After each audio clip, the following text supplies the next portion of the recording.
All right. Hello, everyone. What's up, my siggers? I'm here with Philosophy Cat, who has already called me a degenerate for smoking a cigar, which I thought was hilarious. But hello, Philosophy Cat. Am I saying that correctly? You are absolutely not saying that correctly. Oh God. Well, how do I say it? Philosophicat, like Phil. philosophical cat. Phil. Okay. Let me try that again. Philosophicat. Philosophicat. Okay. Yeah. I was warned by people that you don't like. It's the dumbest moniker. I regret it daily. Nobody can pronounce it. Nobody can remember it. So cat is fine. One syllable, easy to spell. Okay, so I'll call you Cat for the rest of the stream. If that's all Yeah. right with you. And well, I have mentioned this once or twice before. When I first started my channel, for about half a day, I decided on the name Academic Anti SJW, and then I thought, is that a bit cringy? This was like back in 2016. I thought this is not going to age well, so I changed it that day. I changed it that day, and I'm still pleased that I made that decision because that is a name that would have aged very, very poorly. I think you made the right choice.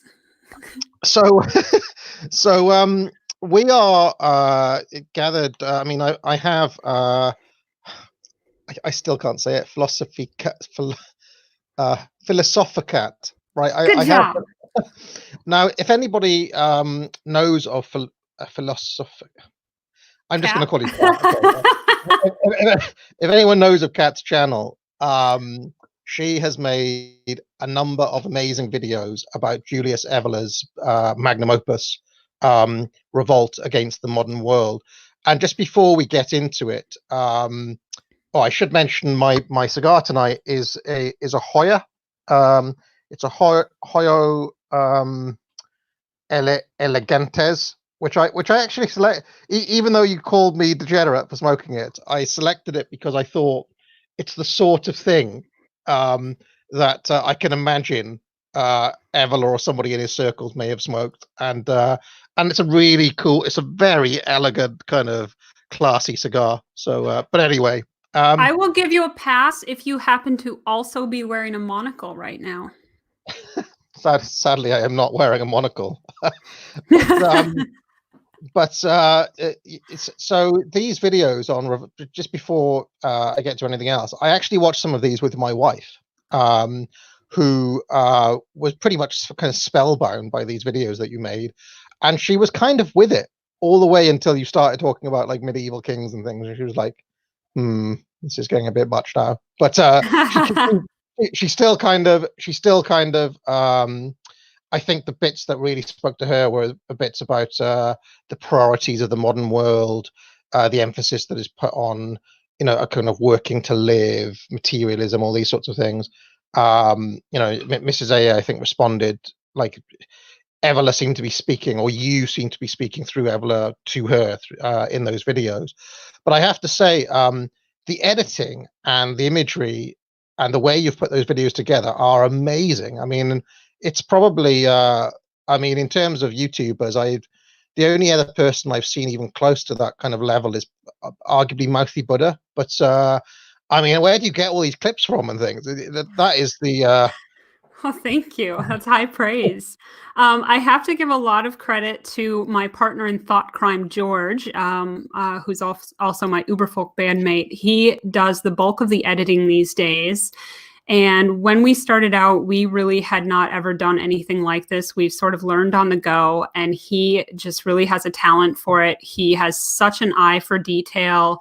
The way that he edits these clips together, I could never do that. Like, he's got it, like the transitions just synced perfectly with changes in the music and stuff like that. And, I help choose some of the clips as well. We often will kind of decide on like a sort of like metaphorical theme for each episode, where you might see like similar imagery kind of repeating through each one if you look closely.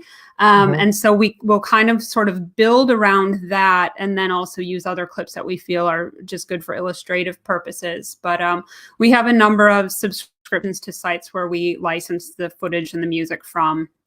So it's no small undertaking, but it has been really fun to do and fun to learn as well. Great. And I mean, am I right in thinking? I mean, that's part of like maybe like an artistic collective you're part of, or this is like some, because as well as being into Evola, you seem to also to be into some like artistic revival movement or something that I saw. Are you talking about the White Art Collective? What was it you call it? Like a neo folk or something like this? Oh, that's our band. Uberfolk is the name of our band.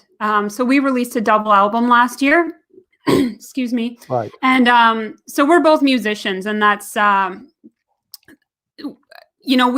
we obviously have like that creative streak in us that kind of made us want to do this series in more than just like a talking head style, which is kind of how I've done some of my other videos in the past. And I still do some videos like that.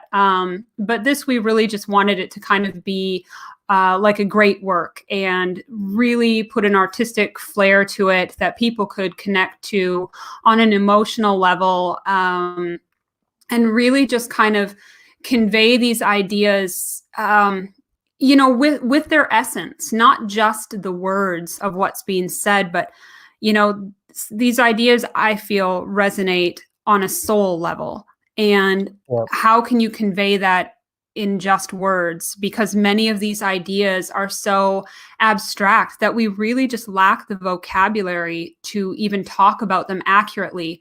But when something resonates with you on a soul level and you just know it's true, that's kind of the impact that we want to go for, and why we chose to do it in this artistic way. And I mean, also being musicians, maybe it's a little self-indulgent, but it's also given us an opportunity to compose some new music for it as well. Each episode has its own song that we've written specifically for that episode to capture kind of the idea or the feel of it. Yeah, no, I mean, I think it was somebody once said you have to try to get underneath the mind for some of these sorts of ideas that we're going to be talking about. So, with all of that, why don't I ask you my first question, which is, what got you interested in Evola in the first place? Well, I had wanted to read him for a while, and I did my usual thing of collecting a bunch of his books to put on my shelf and think about reading them for a couple of years, I always buy more books than I have time to read. I'm sure I'm not the only person who does this. Right, no, I'm the same. I literally have, I think I've got 4 or 5 books by Evola. I have boxes of books in storage that I have never read and would love to read, but it's just, it's a time issue. When you're an adult and you have to get on with life, you've got limited time for reading and thinking. But I'd kind of put it off because I'd always heard he was hard to read, and that did put me off a little bit, because when you've got limited reading time, or maybe you're tired in the evening, you want to read something that's a bit easier. But Doctrine of Awakening was actually the first book that I read. And I read that as I was kind of getting into a phase in my life where I wanted to, I just was feeling that like life was maybe a little too meaningless. I was getting a bit too nihilistic. And even though I had gone through like, the obligatory atheist phase of my 20s, where I didn't really feel like I was struggling for meaning just because I didn't have any religious orientation. But, the older I got, the more I had these unresolved questions. And so I read Doctrine of Awakening at a time when I was very sick and had a lot of health problems. I was in constant pain. I had very low quality of life. And this book really, for anybody who doesn't know, this is his book on Buddhism. Theravedic Buddhism is basically the tradition he's coming from here. And I read this book, and it really helped me to deal with what I was going through in life. It's a very challenging book. I don't recommend it to anybody to start with, but George actually helped me out a lot with this. He had read it a long time ago. He'd been a Buddhist for a long time, and he kind of helped me through it. We made a deep study of it. And as we did this, we really just got so much out of it. Even he said like he'd read the book many times before, and he's like just kind of having to like have these conversations with me about it, and tackling all the questions I was throwing at him really helped him read it on a deeper level than he ever had before. And we thought, you know, this would be a great thing to do with maybe one of his other books that, and we chose Revolt because that's his flagship work. And it covers, you know, so many of his ideas. It's a very good book for a newcomer to start with. And so after I read Doctrine, I was able to read, you know, more of his stuff, because that one being one of the more challenging books, some of the other ones seem a lot easier by comparison. Yeah. But, you know, there are many reasons why people, I think, find Evola hard to read. And I've heard a lot of people say, you know, they did find him too hard and they gave up, or they got through it and they didn't really understand it very well, or they didn't even want to try just because of what they'd heard about it. And there are good reasons for why he's considered challenging. You know, he does pack so much into every sentence, and you can't just speed read him or read him when you're like mentally fatigued. And I think the issue also of the fact that they're translated works can make a book harder to read as well. He often assumes background knowledge on the part of the reader that the modern layperson just, you know, doesn't have. And even myself doing the Revolt series and finding like, well, you know, maybe I understand this idea intuitively, but how do I actually explain it to somebody else? That's when you really feel challenged to see how well you understand it. So I've had to do like a lot of additional study on the side as well to just help enhance my ability to teach these concepts to somebody else. Yeah, but that was kind of my journey to how it all got started. I mean, I'll just say a couple of things on Evola, because he's not the easiest guy to get into initially. I think one of the things is that you've got to understand he's incredibly well read, okay, but he's not incredibly well read. Like often you'll get someone who's a specialist in one area or two areas, but this guy seems like he's a specialist in every area. Like really, I picked up this book by him, for example, called The Hermetic Tradition, because he actually wrote loads of them, and he's going he'll start with something like a tree, and you know, he's explaining what this means to about 8 or 9 different cultures, drawing on huge amounts of, and this is just stuff that he just seems to know.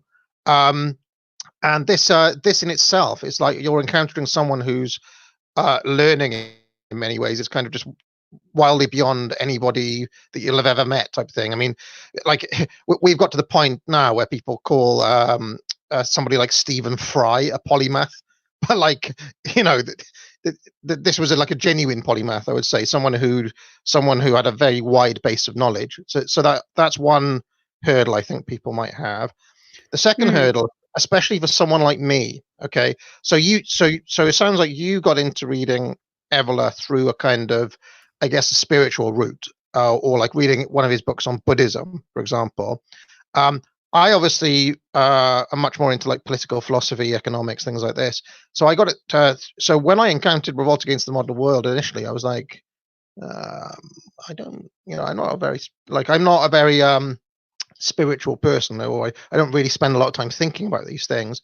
So I actually find it much easier to get into his book Men Among the Ruins, which is a lot more kind of nuts and bolts politics, and then kind of retrospectively that makes Revolt made more sense for me, because it's coming in at an angle that I'm more used to, if that makes any sense. So that might be something that people want to think about. And then there is another one, isn't there, another big book of his called Ride the Tiger, which I haven't, that's just kind of looking pretty on my shelf at the moment, but I haven't read it. But yes. Yeah, I mean, those things do make it difficult. In Hermetic Tradition, as you're saying, that was one book that I kind of started to read and had to put down while I went to research the concepts before I could come back to it. As you say, like he's talking a lot about what all these symbols mean, and it's not even in an explanatory way. He's just kind of assuming that you just sort of know. So he might make even like just a passing reference to it and then not explain it, and you're left kind of scratching your head like, well, what did that even mean? And So I found it very useful in that regard to just have to like kind of go and like kind of study up on it before I could really appreciate what he was talking about. Because, I mean, the fact is he is not writing for the beginner. And if you are a newcomer to these concepts, it is going to be hard for you. And especially for the modern person who's not even used to reading books anymore. Like the majority of people never read another book again after they leave high school, let alone like something very dense or philosophical. It's challenging, you know, if you don't have the attention span or you don't have the thinking skills needed to kind of follow along, you know, laid out line of thought like he's doing. You can very easily get lost or just feel like even reading one page is just like intellectually too challenging. So I would not judge anybody for saying that they find Evola too hard to read. And that's really part of why I wanted to make this series, was to help people be able to read that book and to make it more accessible to people by taking these ideas, placing them in a more modern context, and discussing them in depth to provide like more reference points for a reader to think about as they go through the book. Because sometimes that can help people just sort of make the connections in their mind if you sort of kind of related it to a few different things that are maybe just a bit more tangible to them. So my hope is that if people have a good experience reading Revolt and they feel like they really understand it, it will be a very good springboard for them to try to read any of his other books that they're interested in, because they'll at least have a context to know where he's coming from and why he's thinking the way that he does. Yeah, and I guess that would be the other challenge that you've got to get your head around, I guess. He is coming from a framework that is so far outside of anyone else you'll have. I mean, he's coming from, it's almost like, I would encourage people to think of him almost like coming as like a sage from like 500 years ago or something. He's not thinking in the way that most people think now. He's coming from completely outside of everything that we know. I made a couple of videos recently called the Boomer Truth Regime. He is very far outside the Boomer Truth Regime, but also he's kind of he's even outside like the way many people would have been thinking in the 19th century, for example. You know, he's would you agree with that he's coming just from this totally almost alien place to where many people are right now? Yes, absolutely. It's so antithetical to modernity, isn't it? So but why don't we get into my second question then, which is, let's do that. What does this is a strange question. What does Evola want? It is a very appropriate next question. It's because it's kind of along what you're saying here. You know, he's coming from this this very different place to, you know, what our standard modern narrative is, and he's kind of asking you to like put that aside, be a little bit more open-minded about what people in the past thought. And you know, really what he's doing is he is seeking the transcendent. And this is part of why, you know, he doesn't worry about the cultural implications of things that come from different cultures. He's looking at this all from a very spiritual perspective, how to have contact with the transcendent. So any clue that he can procure from writings of any language or culture he was interested in. And I do believe he himself was a rishi, one who had seen. You know, we don't know what he saw or didn't see, but he was a seeker who was seeking knowledge. And a huge part of his inquiry was just his own personal quest. I mean, you don't go into these ancient monasteries and dust off these old manuscripts that haven't been opened in hundreds of years and learn some ancient language in order to read it just so that, you know, you could get a few subscribers on YouTube or something. You do that because you just genuinely have this burning desire to know. And I mean, this sounds like a ridiculous question, Kat, but like he, you know, one of his nicknames that, in fact, I think it was a derogatory nickname that the fascists gave him, but they called him the Magic Baron. But I did notice that he's written a number of books. Like, could Evola do magic, do you reckon? Well, it depends on what you mean by magic. Right, okay. And I mean, I'm not an expert on that, and I probably am not the best person to comment on his magical abilities, or even have a discussion on what constitutes magic, because there are a number of different and competing schools of thought on that. Right. But I mean, you know, but to get back to your core question of like, what does he want? You know, many people might find this answer that, well, he's just seeking the transcendent to be a little bit unsatisfactory. I mean, in terms of material wants, I mean, I think he wanted a society that was structured around knowledge from above. But then the question is, how do you get back to there? And of course, you can't. And Evola understood this, right? He understood this this idea of the cyclical nature of history. He understood that we're in the Kali Yuga, and you can't just flip a switch to change the Kali Yuga back to the Golden Age, because you know we don't even have the right like mentioned material to do that.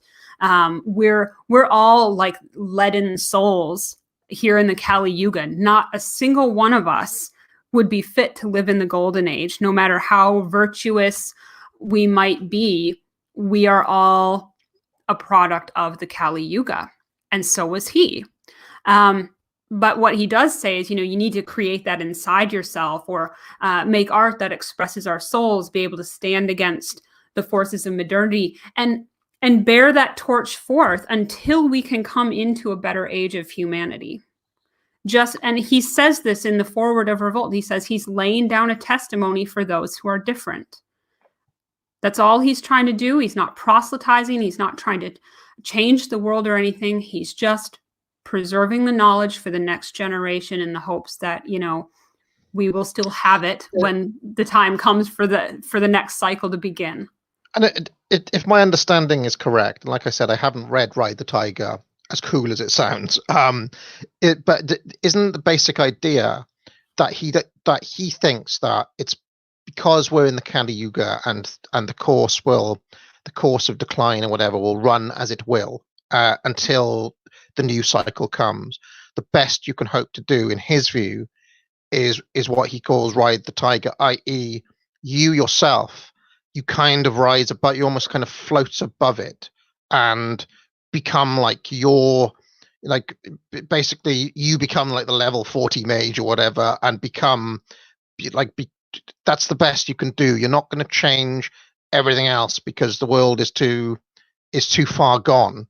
So you just have to like lay the foundations for when the time comes. It's like the idea of being the single remnant or something like that. Am I getting this basic idea right, that he's saying that you just have to focus on yourself, not on what he would consider to be political activism or things like this, or do I have this wrong? Yes, I would say that's mostly right. Now, I will preface this by saying I don't feel that I'm an expert on Ride the Tiger, just because he relies a lot on Nietzsche in that book, and my foundations of Nietzsche, I feel, could be stronger. And it's one of those things where I kind of would like to go back to it after I've had a chance to kind of restudy Nietzsche a bit, because it's just been too long since I've read that. But yes, the basic idea in Ride the Tiger is that, you know, you build yourself up internally so that you can steel yourself against the forces of modernity. You know, you'll be sitting there like a smiling guru while the world burns around you, placid and calm, and it can't touch you because, you know, you're so strong internally. And this is the unguarded path, isn't it? This is what they can never take from us, no matter how many laws they put in place to restrict our freedom or how decadent modernity becomes. They can never take our internal world away from us. They can never stop us from doing that. I mean, short of like giving us a lobotomy, which, I mean, I guess maybe that's a possibility in the future. Because they have talked about like using magnets and stuff to give people brain damage to make them like less xenophobic or something like that. But I guess they could do that. But you know, the premise remains that. Sorry, go ahead. A couple of things here. So first of all, on Nietzsche, I believe my stream next week is going to be with my friend Sarah, daughter of Albion, and it's going to be called "The Importance of Nietzsche," because among other things, Sarah has studied Nietzsche quite a lot. So I'll be interested to see what she has to say, and see how Nietzsche and Evola, I guess, cross over. And also, I would also say that Nietzsche was not a traditionalist; he was a modern, wasn't he? So they're obviously going to disagree on many things too. And the second thing is that I remember reading a story or hearing a story about Evola during the Second World War, kind of going out while bombings were taking place, or going out among the ruins, and basically just kind of having a stroll around in those kind of extremely dangerous, like just on his own. Is it? Yes, he did do that. And is it? I mean, is this? But this is a kind of metaphor for how he would see carrying yourself, among what I mean. I've coined the phrase on my channel, the ashes of civilization. But this is essentially what he's advocating for. If you just see modern day London or something as the kind of basically that, the absolute ruins of humanity. You're just kind of, as the, you're riding the tiger. You're walking out through, almost above it, almost oblivious to the carnage you're seeing around you. Something like this. Yes, I personally feel like that was perhaps a bit reckless of him. But likewise, I can't see him like cowering in fear in a bomb shelter either. But couldn't you at least just go down to the bomb shelter and like bring your books with you, meditate, something like that? Do you have to be walking around? Like, maybe this is just my female nature, but I'm like, why do boys have to do such dangerous things all the time? It did get him injured, I want to say. Didn't he lose, in his later life, he was paralyzed, wasn't he? Because he was paralyzed from a bombing raid, yes. Yeah, I don't know if he was out walking around at the time, but he had not gone to seek shelter. I think he may have actually just been working in a library or something in a building that got bombed. But yes, it did come back to bite him. So in terms of a direct answer to what does Evola want, in some ways, he's saying the best thing you can focus on is yourself. But in the bigger picture, ideally, he doesn't see the current state of things as ideal. He would ideally want some return to tradition, or something of the old traditional values to return, something like this.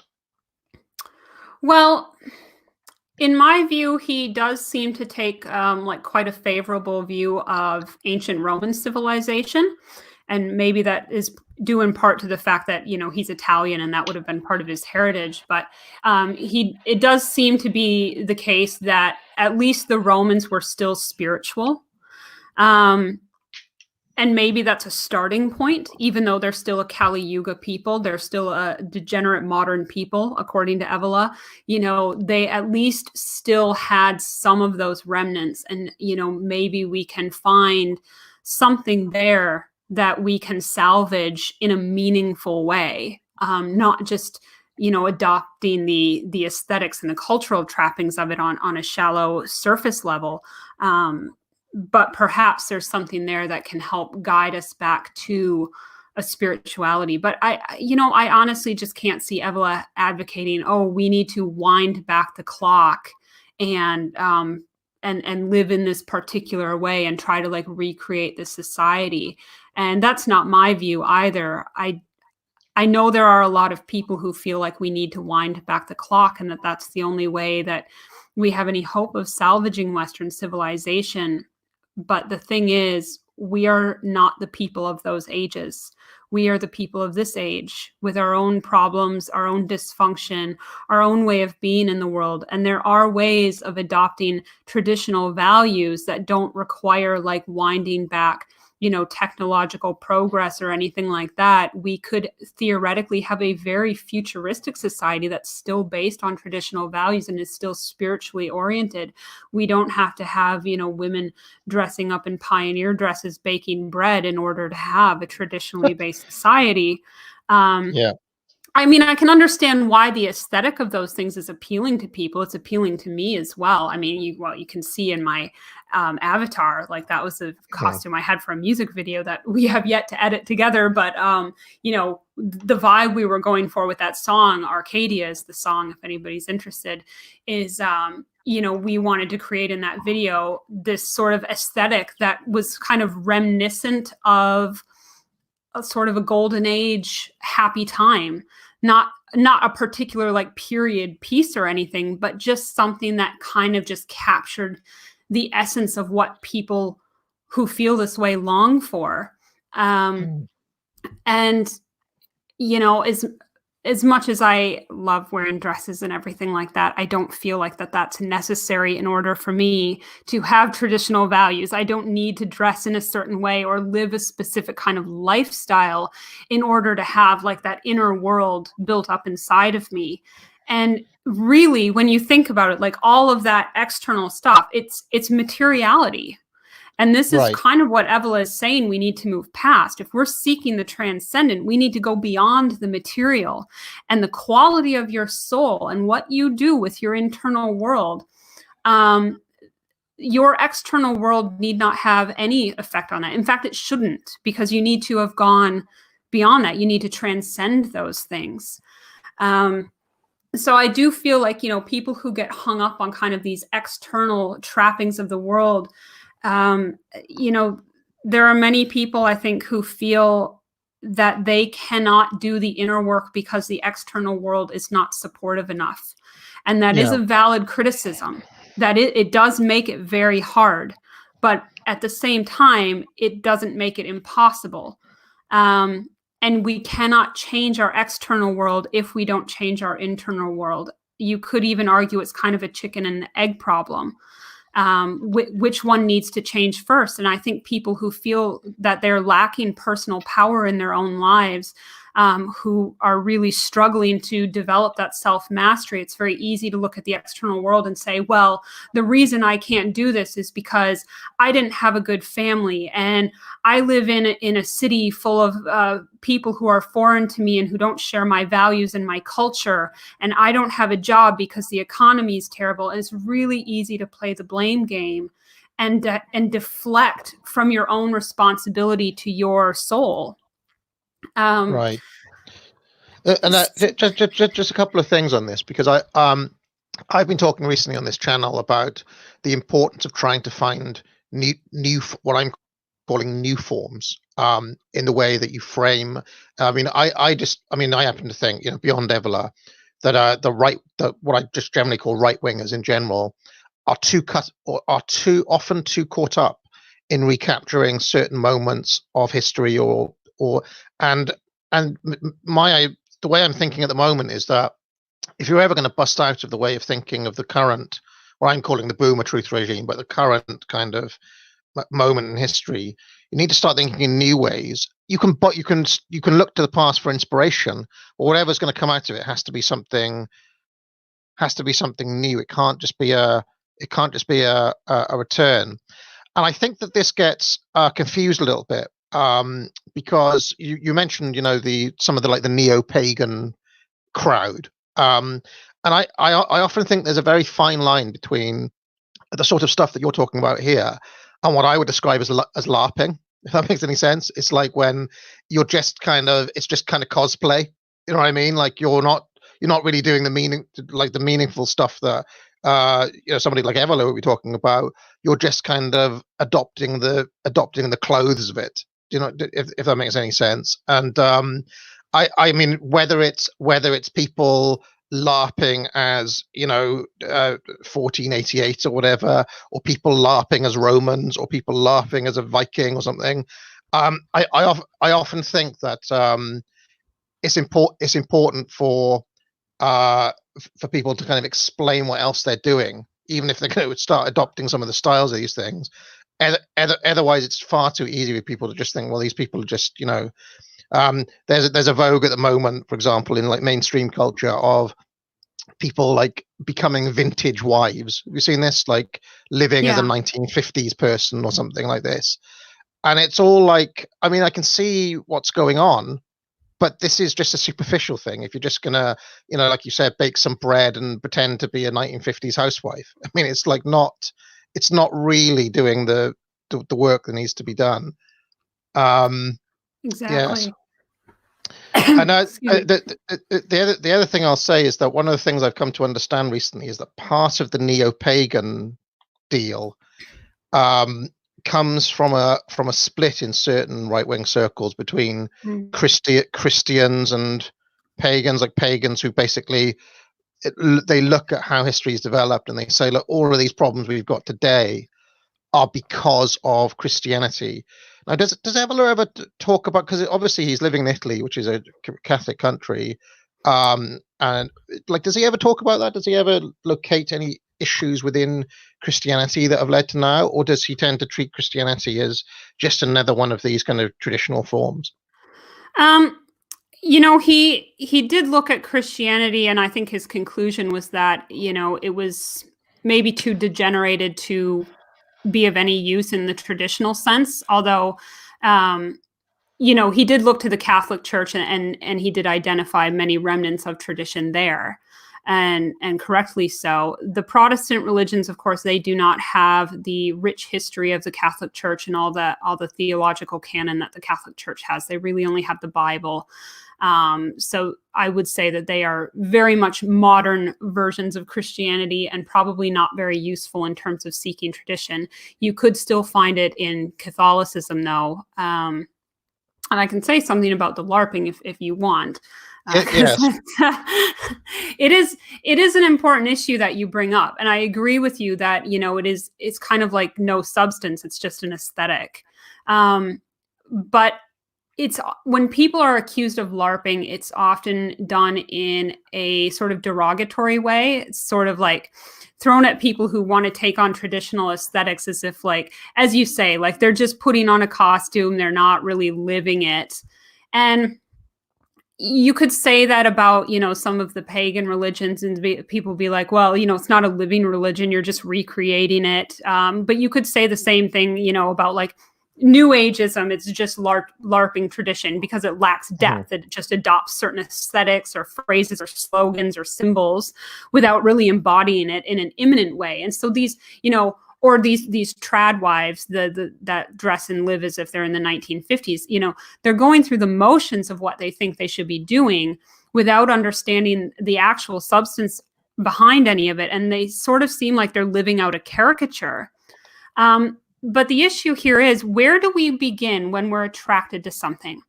When our soul tells us that the answers we seek might lie in this direction, but we don't have any teachers, sometimes LARPing is the only way to just get onto the path so you can learn more later. And it's really annoying to people who are too involved in it, people who actually understand it, because, you can kind of see it and be like, oh, well, they're almost like cheapening the value of the ideas that, you might believe in very deeply and genuinely. But there's ego involved in that, right? People who are actually qualified don't ever like to see fakes getting attention for anything. And so I think we kind of need to have a balance here and have a little bit of understanding that, okay, yeah, LARPing can be a little bit silly and a little bit cringy, and some of what these people are doing might seem silly or foolish or a waste of time. But if they're at least stepping onto that path, there is the potential for them to be guided further into something deeper where they really can get something genuine and authentic out of it. And many people won't be interested in that. But if they're not, I mean, their LARPing is fairly harmless. There's worse hobbies they could have than, say, being a trad wife. But as you say, it needs to be... Well, you said that we need to find new ways of doing these things, right? Yes. And I completely agree with that. LARPing is not the way to do that. We need to find new inspiration, you said. And I could look at my grandmother and say, well, do I need to wear the same dresses that she wore and bake the same recipes that she baked in order to be like her? Or is it more important that I adopt her values of taking care of her family? And how can I take that value of taking care of my family and put that into my life in a modern context? I don't have to dress like her. I do think there's a serious point here as well, though, because you mentioned New Ageism, and on a very superficial level, a lot of people might look at Evola and be like, "Isn't this just New Age? Isn't this just the sort of thing you'd get in like one of those weird occult shops in London or whatever? Or isn't this just like your 90s?" You're kind of, I remember in the 90s, there was this moment of people like wearing these tie dyes, and they were kind of, almost like kind of, like it was very cringy. I remember the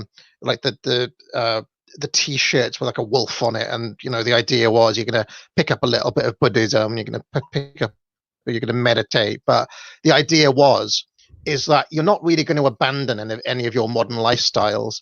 It's just like yet another kind of consumer choice to kind of find yourself, quote unquote. But it's kind of framed in this, to my mind, extremely self-centered, almost like boomerish way of thinking. It's like a very kind of baby boomer thing, and it seems to me that the reason why Evola is seen as dangerous by some people is because he is actually advocating like a kind of a much more fundamental break than that, than the idea that basically you're just going to go to a yoga class for an hour. You know what I mean? This is a very different thing, versus what Evola's talking about. I don't know if that came out well. Yeah. A lot of people in my comment sections have raised this issue, and it was actually a question I got from probably about a dozen people when I asked for people to send in questions for the season 1 Q&A about, isn't Evola just kind of like New Ageism for right-wingers? I can understand why people would think that, because at first glance, it is a little bit woo-woo. Yeah. There are a lot of fantastical elements here that he's talking about, and some of which just seem really out there. But it's different from New Ageism in that New Ageism is all about dabbling. They never go deep into the substance of any one tradition. They're just sampling the aspects of different traditions that they find, most appealing, that give them the warm fuzzies and make them feel good and feed their egos. But the moment when a tradition starts demanding something of them and challenging them and asking for sacrifice and hard work and discipline, at that point, the New Ager is no longer interested. They don't ever want to go deep beyond the surface level of those feel-good aspects of their philosophies, which makes it a really perfect religion for the New World Order. But that's the absolute opposite of what Evola is advocating. Yeah, and this is what I'd say about New Age. Nothing in the New Age, and I'm just trying to remember back to that moment in the 90s, nothing in it basically is going to threaten the basic worldview of, let's say, the Oprah Winfrey Show or something like that. It's kind of, it's very safe, whereas Evola's not safe. I actually have like a number of friends who kind of come from these New Age circles just because of some of like my own personal interests. I come into contact with these people a lot, and they are very spiritually unfulfilled people, but they pretend that they're so enlightened. It is really just about ego for them. And as much as many of them talk about having like transcended their ego, or my favorite is the one who say they had a psychedelic experience in which they experienced ego death. And I'm sitting there thinking like, you need to have an ego in order to brag about that. So I don't think you really did, but they don't like this kind of like tradition that Evola is suggesting, because what Evola is talking about here is it's about hierarchy, not equality. It's about real hard work and asceticism, not feel good fluffy stuff. And Evola himself did not adopt a specific tradition. Unlike Guénon, who adopted Sufism, Evola does seem like a dabbler. But I think that's largely because he just didn't feel that any living tradition was actually suitable. And he was, as I said, a spiritual seeker. He wasn't, he was interested in clues from every tradition that he could find, and just finding, that one metaphysical truth that's common to all beliefs, rather than adopting a specific religious practice. Yeah, no, I've also been reading Thomas Carlyle. I don't know if you've ever come across him, but No. there are aspects of Evola's thought that reminds me of Carlyle a little bit. And I think the word that people use sometimes is perennialism. So when people read Carlyle, he's got a famous book called On Heroes and Hero Worship. Okay, and like his heroes are like Oliver Cromwell, bloody like Muhammad. And you're like, oh, whoa, Muhammad. But he's trying, what Carlyle's trying to do is he's actually trying to discuss, like, he believes there's some essential truth behind everything, behind like the whole world is ordered in a certain way, upwards, I guess. And all of these different cultures are just different manifestations, different glimpses of that one true thing. And I see a kind of similar thing in Evola, that it doesn't really matter where it's coming from. It's pointing to the same thing, even if it manifests in a different way. Is that right, or have I misunderstood? Yeah, I would say that's correct. And Evola talks about these mountain peaks, from which different cultures at different points in time have kind of been these peaks from which you can stand, and you can see the other peaks that other traditions have come up with that are all kind of pointing upwards to the same truth. And maybe each different mountaintop has a slightly different vantage point of what that truth looks like, but the essence of it is still there. And I largely feel the same way, in that I don't really feel inclined to adopt a particular tradition just because I'm interested in the truth, however I can find it. And that's more important to me than adopting a specific religious practice. That said, Evola is not telling people not to adopt a religious practice. And in fact, for many people, it would be a very good idea to do so if they feel drawn to that. I don't even think it matters too much what they adopt, as long as they try to be the best version of that adherent to their religion as they can. If you're going to be a Catholic, then be the best Catholic you can be. If you're going to be a Buddhist, then be the best Buddhist you can be. As long as it's genuine for you. One of my thoughts about this is that, and one of the problems, in fact, is that as soon as you take that step of adopting a specific tradition or a specific way of thinking, you then have to deal with the baggage of its history and the specific political moments, and this regime and that regime, and because I'm a Catholic now, I have to defend the Borgias and like Alexander VI or something, and it's just like. And the way Evola deals with it kind of gets away from all of it. It kind of gets away from all that stuff that doesn't really matter, if that makes any sense to what he's talking about. Well, all that stuff is materialism, isn't it? It's stuff that we need to go beyond if we're going to transcend. And but I completely understand. When you adopt any kind of a label, whatever it is, you're adopting like the whole ball of wax that comes with it. And you have to then answer for things that you might not even necessarily agree with or identify with yourself. So let me let's try to dig a bit further now. And my third question should do this. Okay. I've said, when Evola says we've been in decline since 8000 BC, what on earth can he mean? And when I first started paying attention to your videos and reading Evola and so on, this was the bit that blew my mind. I was like, what?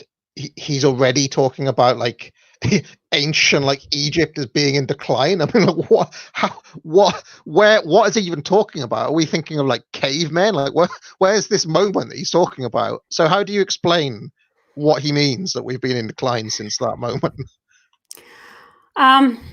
Okay. Well, this is a question that might have a bit of a woo-woo answer. So I hope people will just keep an open mind and kind of bear with me. He is speaking in spiritual terms. And of course, there have been peaks and valleys over the course of civilizations. But in the sense of where humanity has gone, compared to where we were in our golden age, we have indeed suffered a degeneration. And this stretches all through history. It's like if you look at a graph of the stock market, you might see an increase or a decrease in a 2 or 3 year period. But if you zoom out and you look at it over the longer term, you can see all these peaks and valleys as well as the overall trend of upward or downward. And, our species has not really evolved much in the last 800 or 8,000 years. And some evidence even suggests we've actually declined genetically over that time.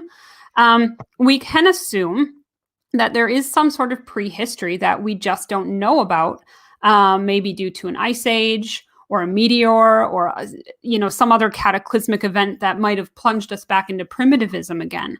But we do know that humans have been on this earth for longer than what we actually have of recorded history of civilizations. And that's basically what Evola's argument is. He's saying there's ample evidence for this. He's not stating his personal opinions on it, but he's laying out all the cards on the table. And he's saying, when you look at history and tradition, every culture speaks of similar qualities and characteristics of the golden age. And And, you know, whether you believe in there being like Atlantis or Hyperborea, or even what timeline you put them on, you know, it's entirely possible that there was some advanced civilization that predates our written history that could have been destroyed beyond any archaeological evidence that we have found to date, which frankly, we really have probably barely scratched the surface, given that digging up archaeological evidence is only like a teeny fraction of time in human history. And who knows what's, you know, buried under the seas or may have been wiped away in an ice age, because glaciers do pretty much destroy everything in their path. But we also have to consider the fact that, you know, reading and writing is kind of a degenerate modern thing. And it's only necessary because we have lost the ability to remember. And if, you know, I don't, like, for example, take the Druids, they only had an oral history. We don't have much left from them. We don't really know what they thought because they didn't write it down. And you might say, oh, well, how short-sighted they were to not think of preserving this information. But they relied a lot on the art of memory. And if you were bad at remembering, that was kind of a sign that you were a bit like low class, you're a bit of a pleb. And this is written in the Vedic text as well, that as the Kali Yuga progresses, we will lose our ability to remember things. We may even struggle to like read a book at some point. And you can already see this happen with people and their smartphones, right? If we've offloaded our brains to our smartphones. Or look at what Wikipedia has done to people's knowledge and memory. You know, once upon there's something I'm an academic, and one of the things that I can definitely see is the sheer gulf in knowledge, in basic knowledge of many things, including in myself. This is, so I'm not putting everybody else down. I also mean this for me too. The stuff that was just known and taken as read, let's say from a normal scholar from the 1930s, the sheer amount of stuff they knew and had picked up through a lifetime of learning, versus us now who basically look things up. Basically, we check things, we pull up articles, and because we can do that, we don't have to retain all of this stuff in our heads, or you know, and it leads to a different type of engagement with knowledge and with learning, I think. But anyway, you also talked about this golden age, and if I'm right, there's that's not the only age, is there? You've also talked about the Kali Yuga, so can you explain that trajectory a little bit?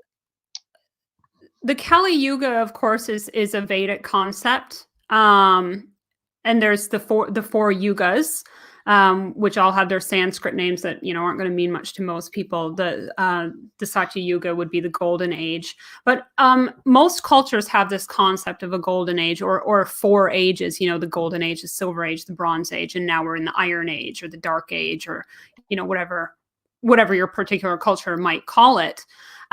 So you have to say, well, if every culture believes that we once had this golden age, might there be some truth to it? Why would everybody believe that? I mean, this might be branching out from Evola a little bit here and going maybe into the realm of theosophy a bit, which I know Evola was not a fan of.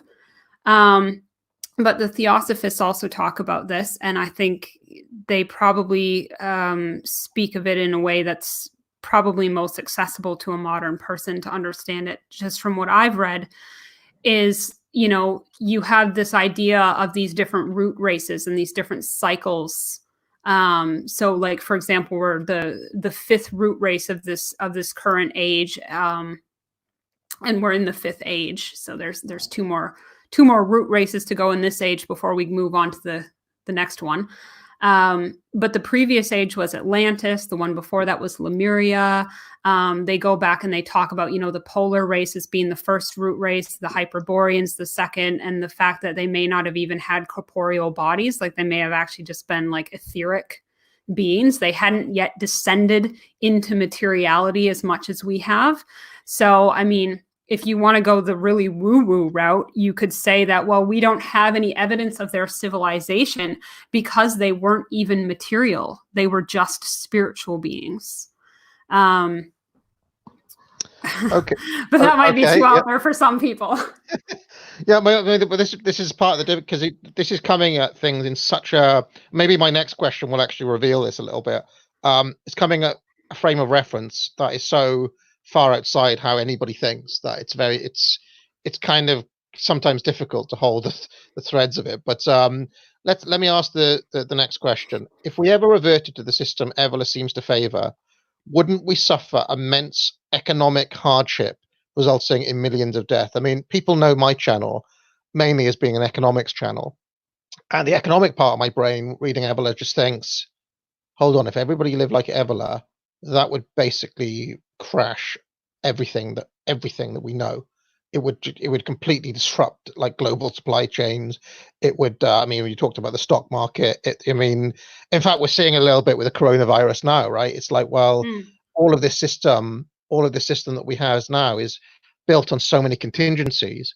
But if everybody started riding the tiger or thinking like Ebola or living that life, and when you just have to think of, I don't know, like the Dalai Lama or Tibetan monks, say, if everybody was like them, we would have a very, very different society. But one of the consequences of that, I am thinking, is that like, well, who's gonna make all the tins of sweet corn and the packets of rice, and who's gonna transport the bread to my door and all this sort of stuff. So, um, what would your answer be to that, or am I just trapped in materialism in the way I'm thinking? Well, let me just make sure I understand what you're talking about here, because when you sent me that initially, I was like, I wasn't sure what angle you might be coming at from that.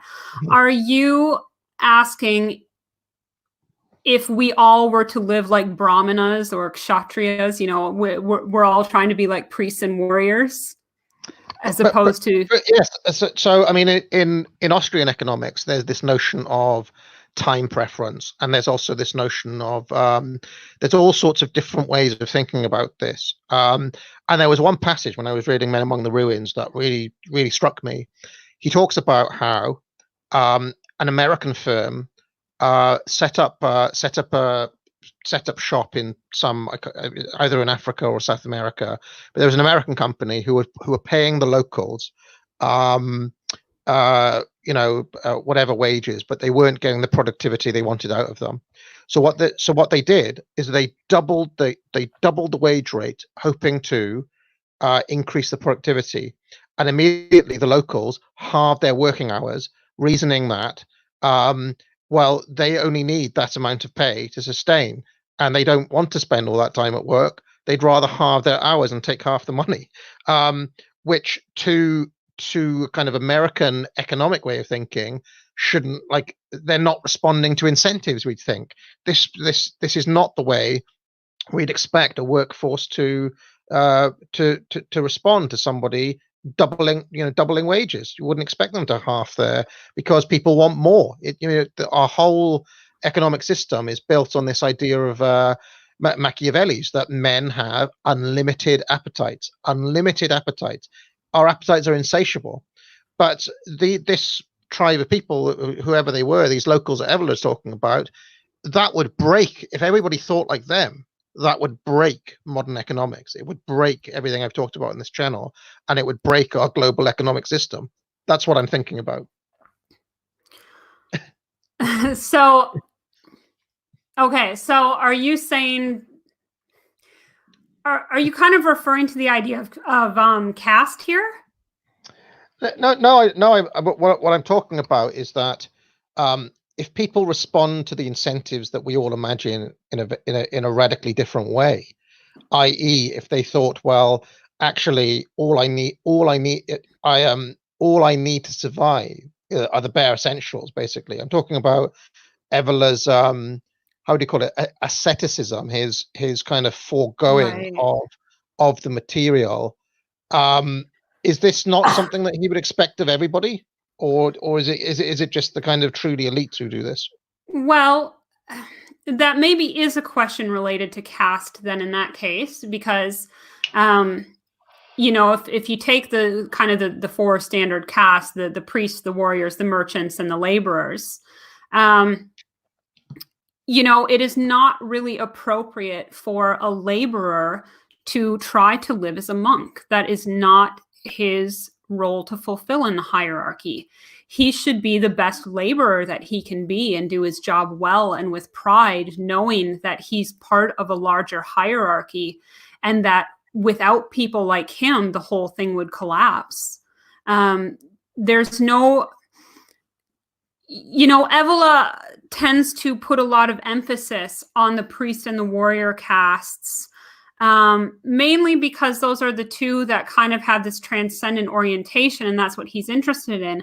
But that doesn't mean that the lower classes don't have a role to play and that they should try to be something other than what they are. So, you could have a society in which you do have this more priestly caste who is very focused on transcendent connection, and they help the lower classes to uplift themselves and to live with dignity, but they're not necessarily trying to make a laborer into a priest. That's just not his natural function. The whole idea with a hierarchy is, what is your natural function? How can you best fulfill your potential within that role?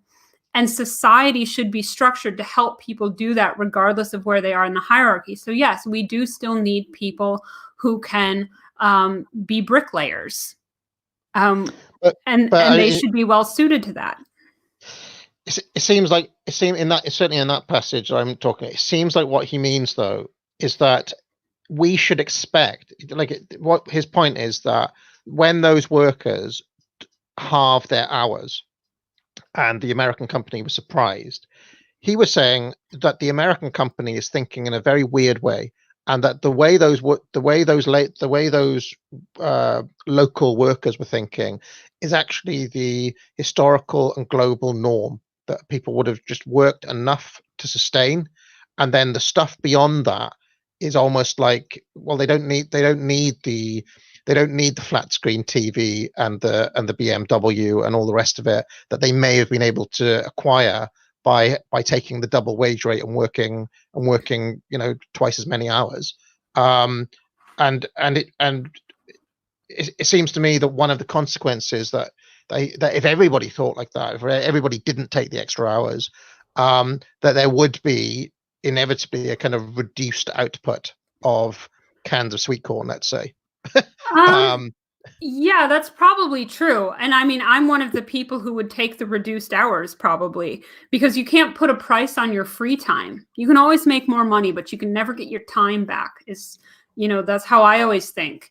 So like when I take on work, I always kind of do it balancing out, like, how much do I want to have my time to do things that are meaningful to me versus how much do I want money, and I think in the modern kind of globalist consumer age, we've been very conditioned to think that we always need more money because we always need to buy more stuff. And yeah, it would be terrible for the economy if people just stopped buying stuff. However, the economy cannot grow indefinitely. This is my opinion, not necessarily Evola's, but it's not even necessarily a good thing to have an economy that is constantly growing and based on steering people towards consumerism. It's not good for the environment. It's not good for our souls. It's not good for our families to have people having to work so much just to support a certain type of lifestyle.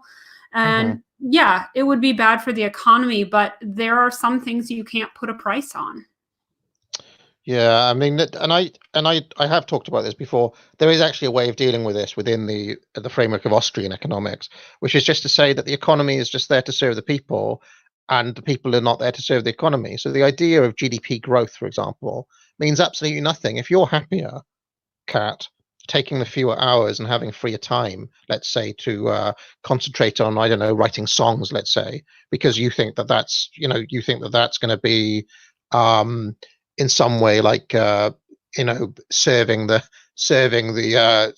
hierarchical order in a better way or something, then surely that would be, that's fine. We don't need to orientate everything towards growth all the time. The economy should be allowed to shrink as as people's needs and satisfactions require, if that makes any sense. But we actually touched on something that brings me on to my next question, because I've asked, how can anyone possibly live up to being the sort of king that Evola describes, being this sort of spiritual leader? And my father's from Iran, okay, and I couldn't help but think sometimes, well, this is not a million miles away from how Iran works with the supreme leader. And when Ayatollah Khomeini, the original one in 1979, came in, he said, listen, I'm just going to go and live in the mountains. My role is basically spiritual guidance. And he kind of tried to put himself above politics. But anybody who knows anything about modern Iran knows that's not really how it's gone. And the Ayatollahs are corrupt. They are, as bad as any dictators we've seen. They do not orientate society towards like better spiritual fulfillment, even though obviously everybody is praying and so on and so forth.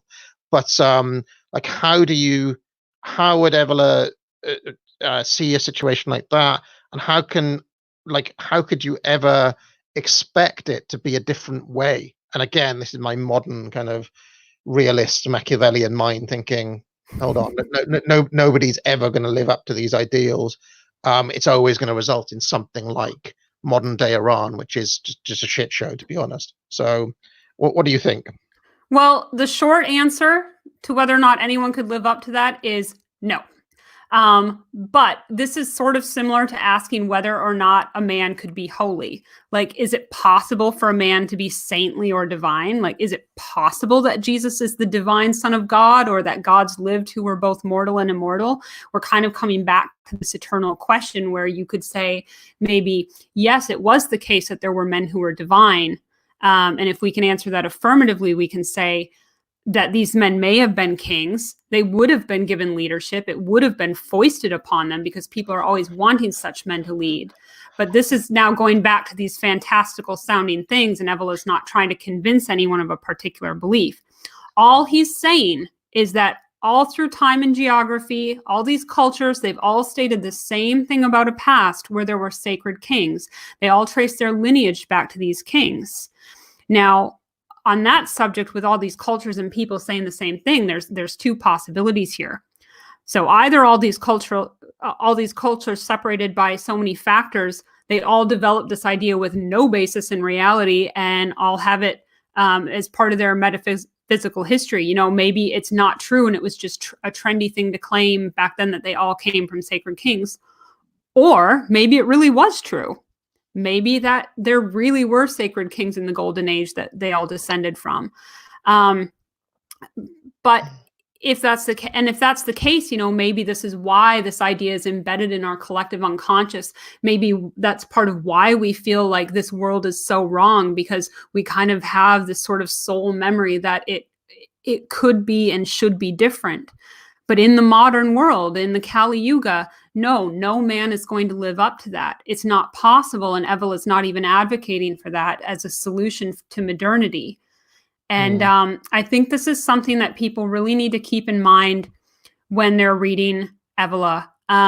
If you read his books like they're political tomes with an objective, it's going to be very difficult to grasp Evola in his context, because a lot of people are reading his books and they're looking for a political solution, kind of trying to understand what his game is. And they're asking themselves questions like, well, how does this conflict with my dogma? What's his angle? How can I use this information for my own agenda?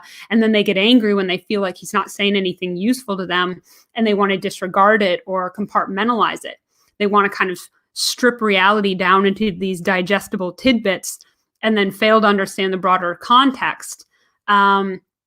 And I understand why people do that. That's kind of just a natural mental process that people have. But that's not what Evola is trying to do here. He's not suggesting kingship as a solution to any modern problem.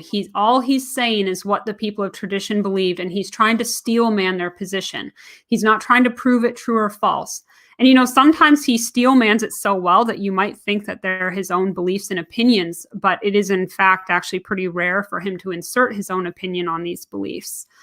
But I think, as you said, maybe it's like these modern prejudices that we have, they kind of cause us to become triggered by these ideas. And we need to put that aside and have an impartial inspection of these facts about what people once believed.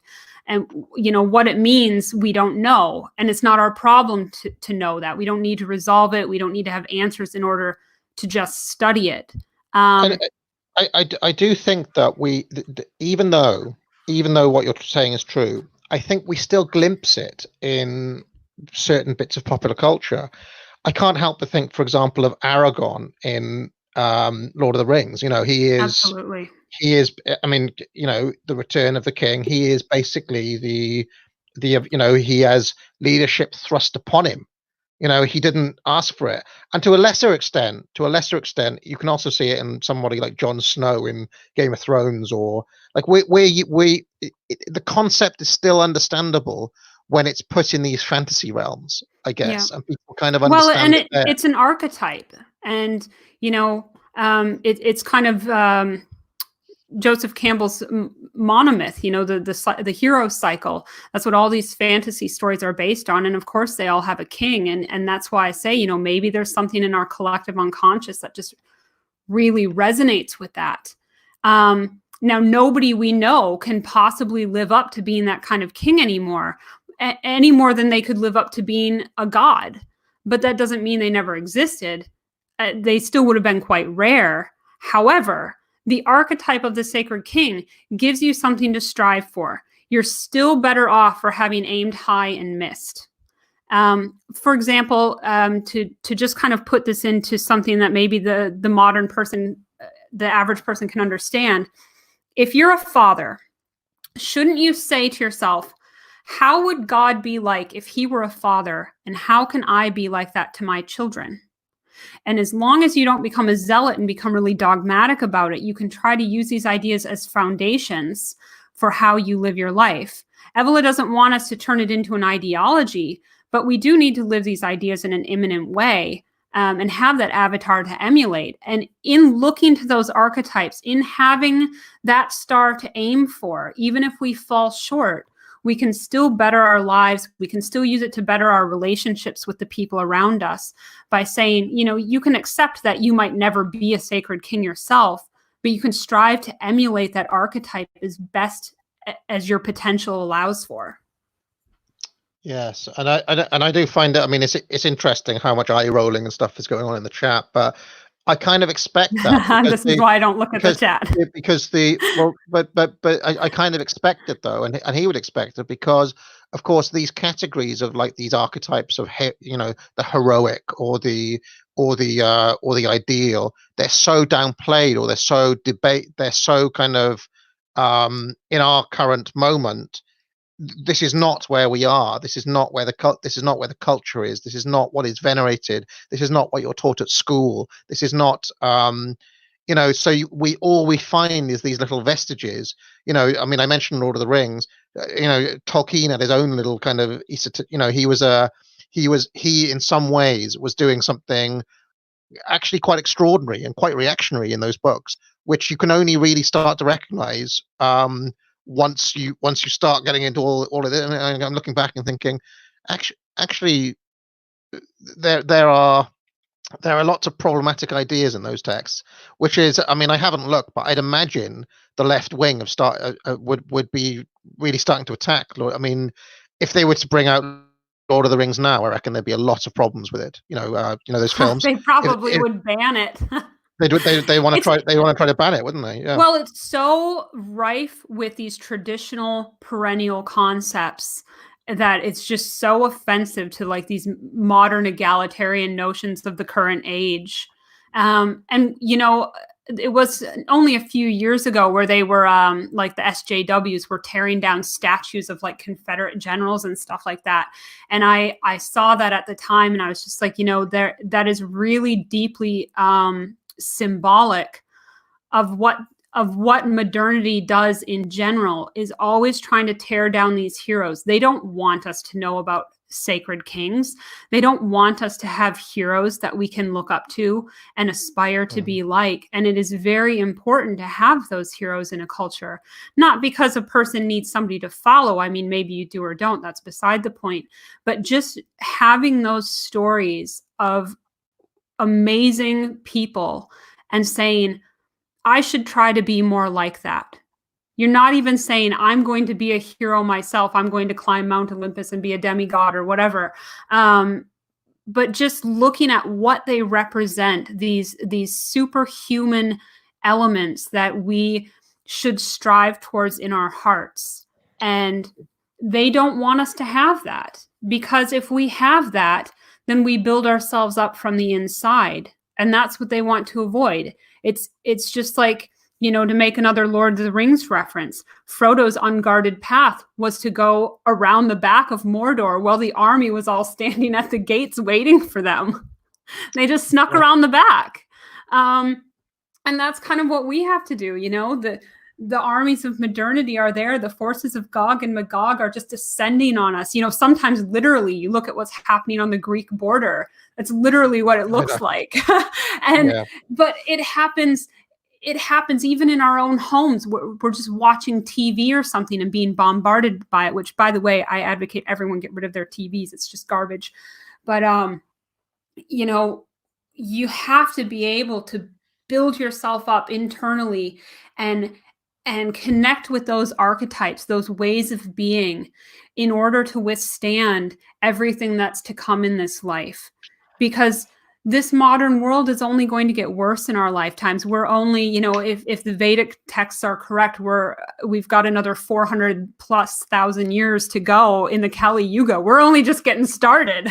Like, talk about black pill. I know. I hate to give a black pill. Although, you know, there are these mini cycles within the Kali Yuga in which you have like little mini golden ages within a Kali Yuga that then kind of, and the overall trend is downward, even though you have these peaks and valleys. But so, I mean, yeah, we may see things get better, but the whole point is to bear the torch forward for the next generation, so that those heroes who do emerge at the end of the Kali Yuga, who will be the ones to seed the new golden age, they have that knowledge available to them, and they can continue to bear that torch forward and relight the flame. It's just occurred to me thinking about Lord of the Rings. I guess C.S. Lewis and maybe Aslan the Lion in what are those books called? The Narnia books. Aslan is kind of drawing on the same archetype as well, isn't he? He's basically the kind of divine king, the divine ruler, as well. More of a kind of Christian concept of it, but it is kind of the same idea, isn't it? I'm just trying to think of moments that people could, well, we glimpse this in our own culture, you know, as a kind of residual thing. It's there. More modern for like the superhero stuff, I don't think really gets there, because I don't think it's a coincidence actually that there's so much superhero stuff now, because it's I don't think it is either. And I notice, like, I don't see movies a lot or anything, but I have been told that when a superhero movie comes out, like my local theater shows nothing but that movie on all of its screens for like a week. You can't even see anything else.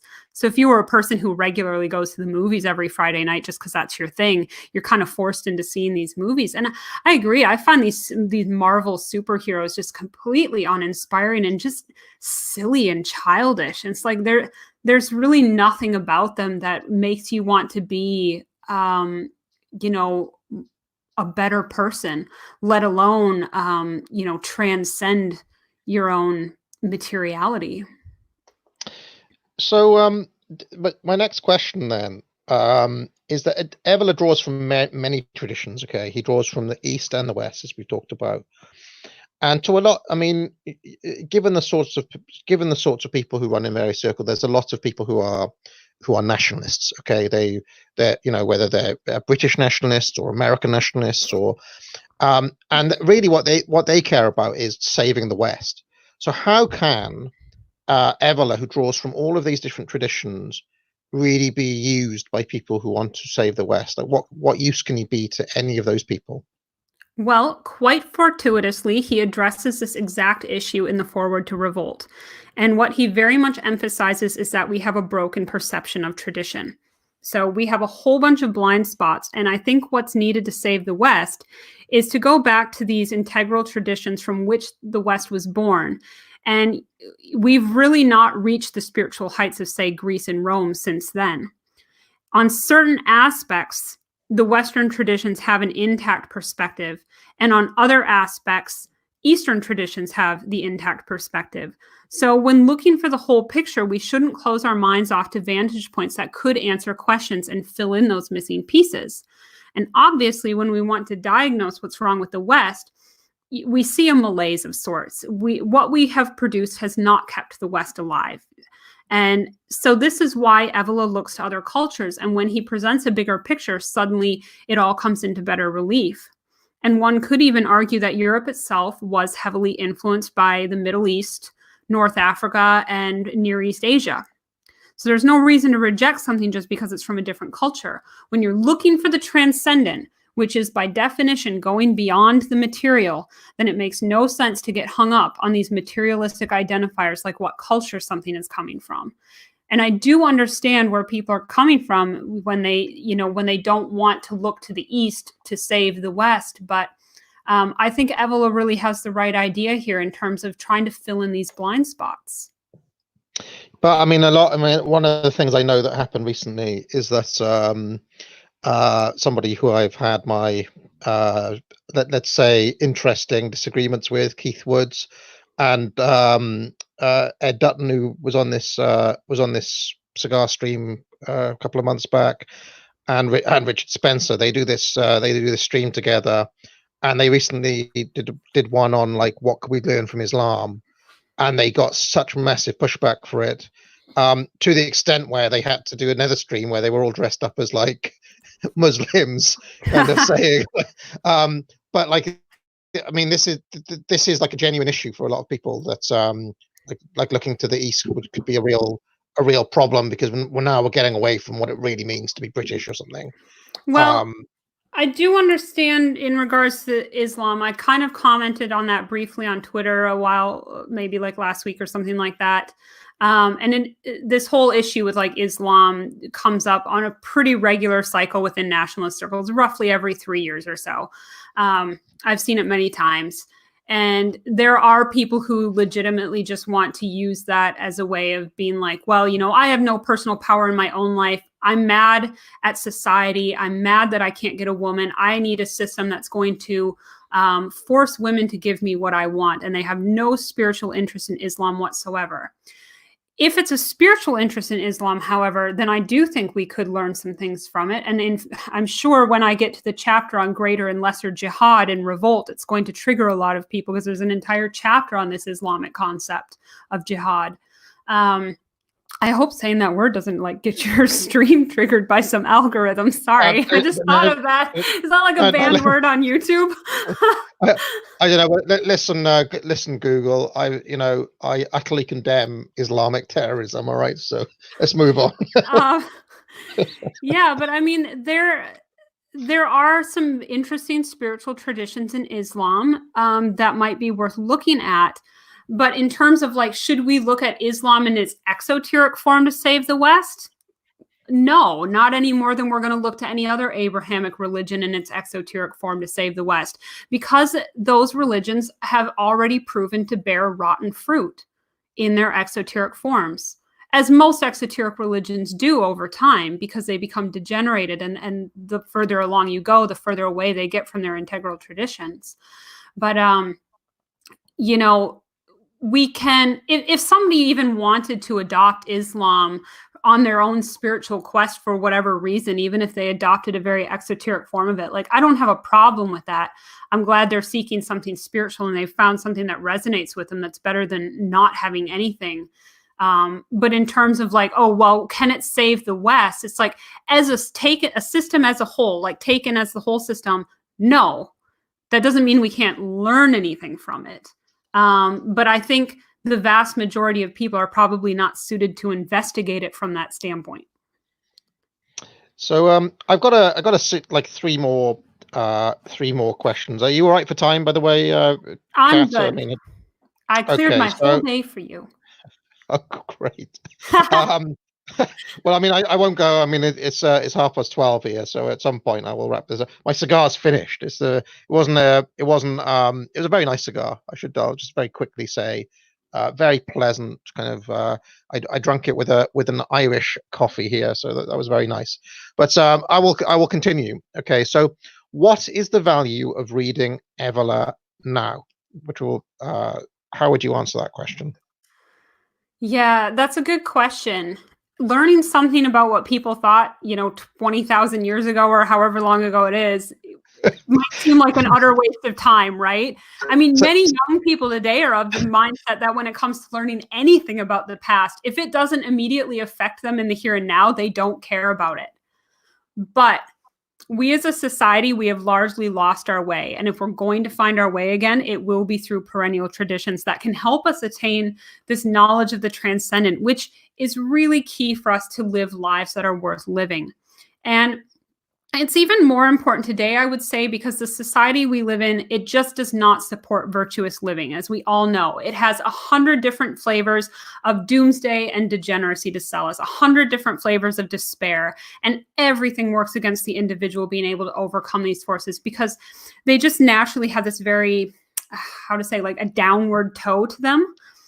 But these forces are very powerful. It's really difficult for us to overcome them. And when we're young and we have no wisdom or direction, how are we supposed to know what to do with our lives? Where to invest our energy? Is there a God? Can we find him? All of these questions, many of these questions, which in the past would have been answered to us by our esteemed wise elders, which we no longer have anymore. And when you get caught up in the modern situation, I think it buries all these perennial questions. And Evola is important because it brings us back to all these foundational aspects of what it means to be human. And it's not going to be interesting to everybody. People who are very of the earth will take no interest in these things, and that's fine. They should just worry about their material well-being, and if they don't have that feeling of emptiness or some kind of holy longing, then that person should just choose to be on whatever path they feel comfortable with in the here and now. But one thing about perennialism is that it's not about proselytizing to other people. You're either seeking truth and it resonates with you and gives you these insights and sets you on that path of inquiry, or it doesn't. A lot of these ideas will trickle down into society, but just kind of in this very exoteric way, in a way that lacks gravitas. And that's what you have left when you no longer have a living tradition. It's kind of like what we were talking about with the Larping earlier, where these ideas just kind of calcify in time and they become shallow and empty. It just manifests in the most basic way that a child could understand and gets wrapped up in the customs of cultural trappings. And that's not an unimportant thing. It's just not the kind of the traditionalism that Evola is speaking of, where he's speaking of perennial tradition. But Revolt, for example, was only translated in 1995 into English. Most of his books didn't start being translated till the 90s. That's only 25 years ago. It's not a lot of time for these ideas to have trickled through society yet. So if these ideas are important to people and they resonate with people, then it is very important to read these books now, because the more people who read them and understand them, the greater chance there is for those ideas to start to percolate through society a little bit more. Yeah, no, it's funny you just mentioned Larping. I've spotted Keith Woods in the chat typing in Arabic and saying things like "blessings to you, brother." So there we go. But I reckon my answer to that question would be I think one of the values of reading Evola as well is to help to orientate a lot of things.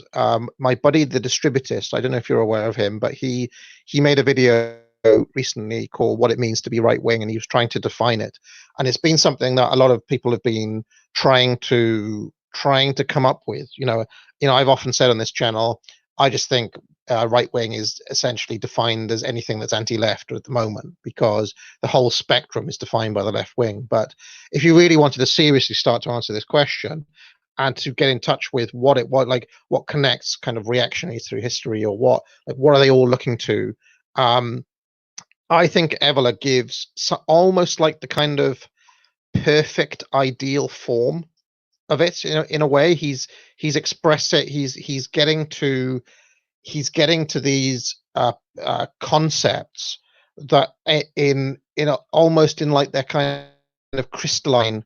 It's like it's the kind of picture perfect version of it, and it's the ideal to aspire to that you're never going to reach, basically. Like in reality, you'll never get, as we've talked about, we're probably 4,000 years away from it or something ridiculous like that. But it's still worth understanding, or trying to understand, what it is, and what these things mean, and why, for example, a concept like hierarchy or order, like what do all these things mean, in a way that almost is decoupled from like actual history, like all of these different regimes, or you don't have to start them worrying about what happened at this time or that time, because he's almost like getting to the perfect, it's almost like platonic form version of it, if that makes any sense.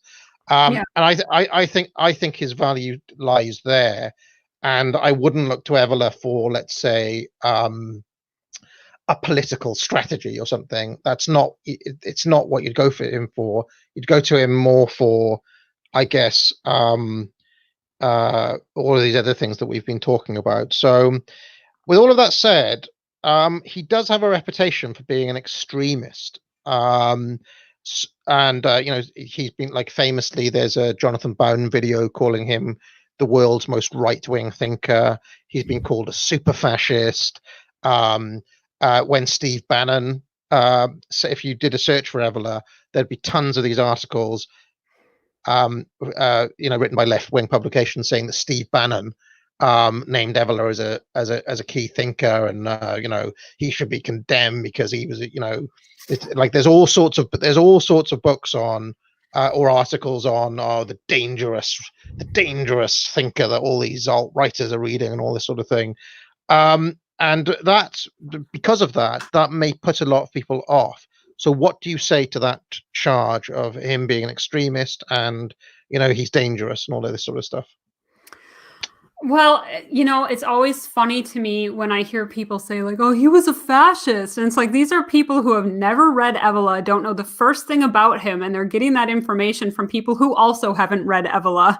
I think they kind of just decide that, oh, people on the right wing like Evola, he must be terrible. And they don't realize that he's actually just a very spiritual person. He did definitely have a polemical style, though. I mean, no one can deny that. I don't think he was trolling anybody with that. I think he was filled with a lot of insights that animated him, very powerful insights that made him very excited and just filled with spirit. He spoke like a rishi, which is totally different than somebody speaking from theoretical knowledge that they learned in books. He had the insight himself rather than just learning from someone else's insights. And obviously, there's nothing wrong with learning from books, of course, because we all have to start there. And books give us the opportunity to sit at the feet of people like Evola. So don't think I'm like crapping on people who learn from books, because I do that too. But as for him being a fascist or a Nazi, he considered them way too populist to be anything of interest. He felt they were very bourgeois. And he dabbled with them for a while because he did think at the time they were heading in the right direction. And he was hoping to make them more initiatic and less populist. And a lot of the things he was trying to get them to listen to and think about, they were uninterested in because it just wasn't going to be acceptable to the current thought of the masses. And so they eventually decided, the fascists and the Nazis decided Evola was subversive because he wasn't going along with their program. But he thought that unless the initiatory and esoteric elements were brought into the discussion, the higher purpose of these systems could never be achieved, and it would only bring about conflict, which of course is exactly what happened, a very, very cataclysmic conflict. And he didn't necessarily think the masses needed the esoteric elements, but that the leadership needed it. He said the leaders shouldn't be rabble-rousers who set their countries on fire just to appease like these raging masses. He didn't want the leadership to be swept away by mass sentiment, but they were, and they inevitably made bad decisions that led their countries to destruction as a result. And he's actually got a book called Fascism Viewed from the Right, which is this amazing kind of a critique of fascism from like further right. But I mean, I read it and I thought it was actually it's a really interesting I haven't gotten that one yet, and I'm so jealous. Well, I mean, I haven't read it all. I've just kind of I've read like a few chapters, but it's a really intriguing critique. And essentially, he's saying like it wasn't elitist enough. It wasn't. It wasn't. It's too like it's too of the mass. It's like a movement of ants, not of true leaders. Something like this. It is, and you'll have that with any populist movement. You can see that with the populism that is sweeping countries today. It is a very plebeian movement. However, maybe that's appropriate for the Kali Yuga. When we don't have leaders who are capable of being like these sacred kings, when we only have corrupt leaders, then it's best to put a check on the amount of power they have. And if that means you have populism in order to do that, then maybe that's the best we can do in the Kali Yuga.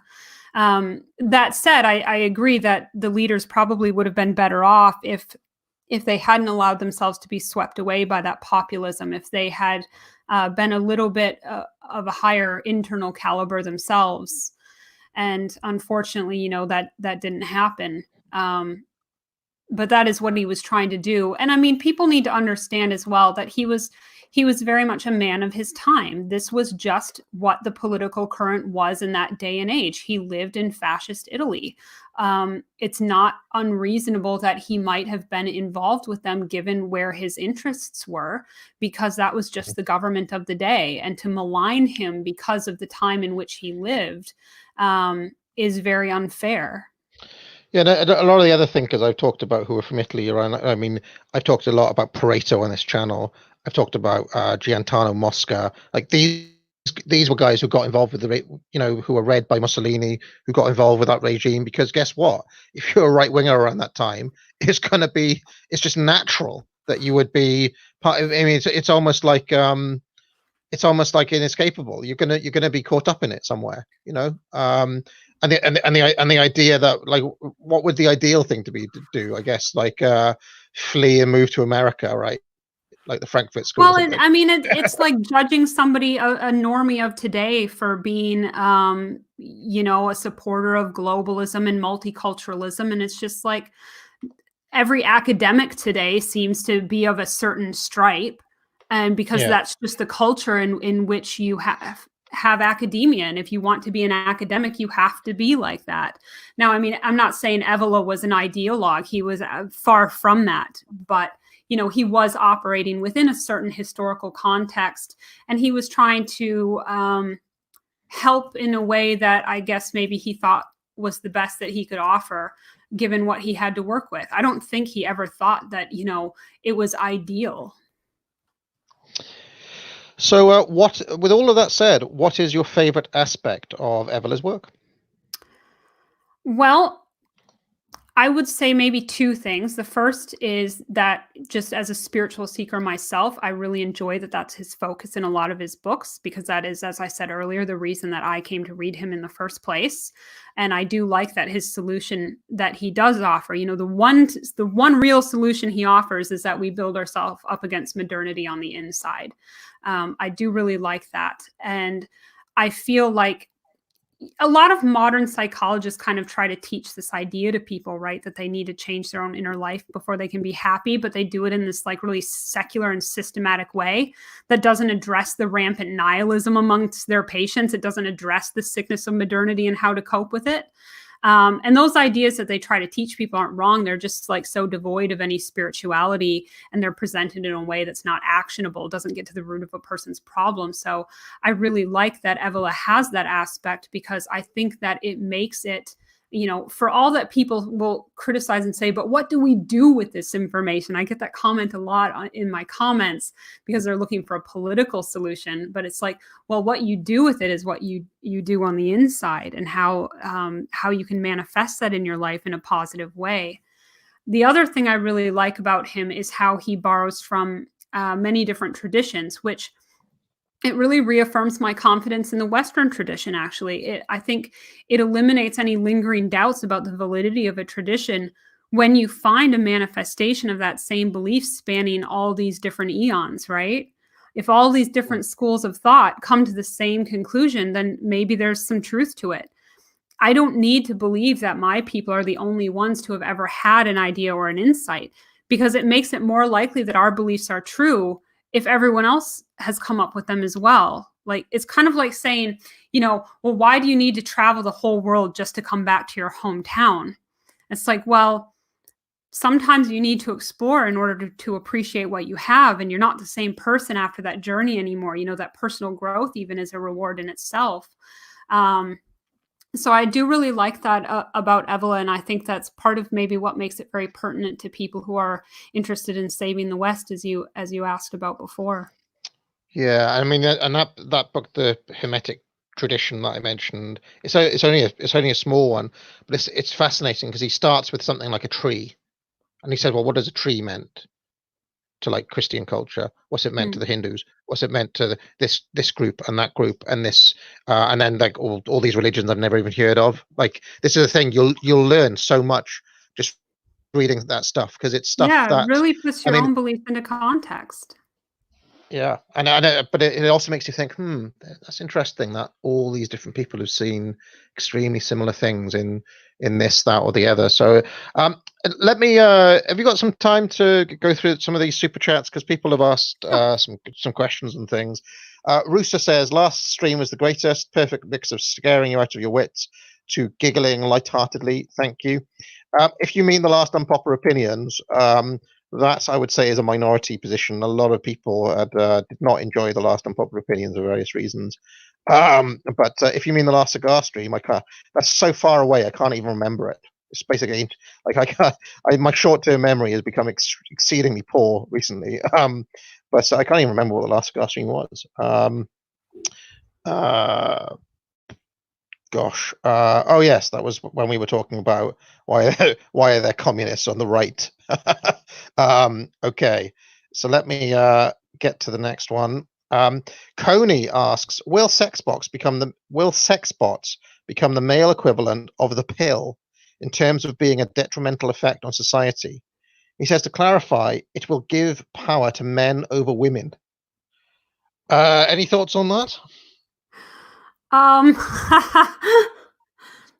Men can have power over women. The reason they feel like they don't is just because they're lacking personal power in their own lives. I mean, I've talked about this a few times on my channel. I've talked about it on Twitter. It always gets men upset. Nobody likes being told, of course, that they need to take personal responsibility for fixing their lives. But that is just really the truth of the matter. If a man wants to have power over a woman, he must strive to really embody his masculinity with gravitas. Women just automatically respect that.